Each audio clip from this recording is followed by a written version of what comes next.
Well, today marks 1 year since the insurrection at the U.S. Capitol, and throughout the day here on CBSN, we will be bringing you live interviews with local lawmakers who were there that day. Congressman Jake Auchincloss joins us now. And Congressman, can you sort of take us through your experience 1 year ago today? When did you know, when did you first know, rather, that something was seriously wrong?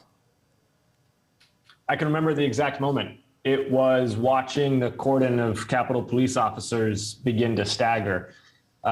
I was a Marine infantry and reconnaissance officer, and in that line of work, we learned how to do crowd control.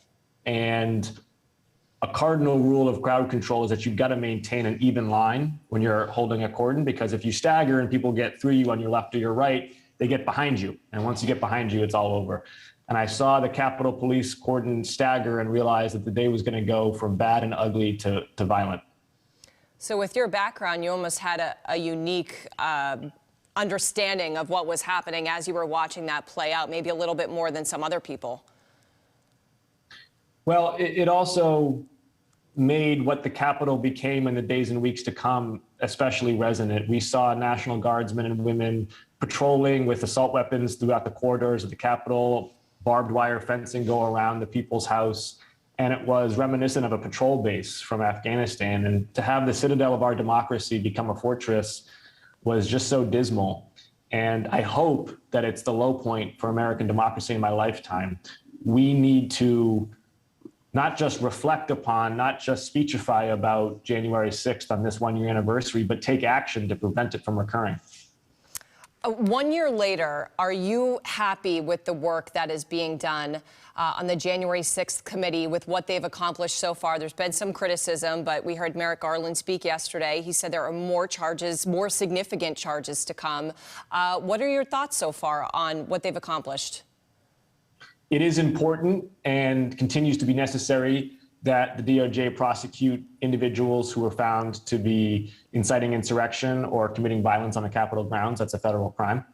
It's also important that we elevate a shared reality about the events leading up to that day on January 6th. Unity comes through accountability. And the January 6th Commission's, I think, most important work is going to be to create a shared set of facts from which we can derive accountability and then from which we can build unity.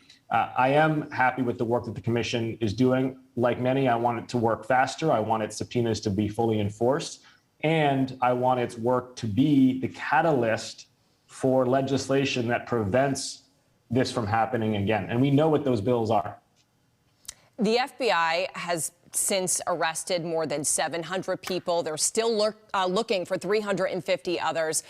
Who else do you believe still needs to be held accountable outside of the people who stormed the Capitol themselves?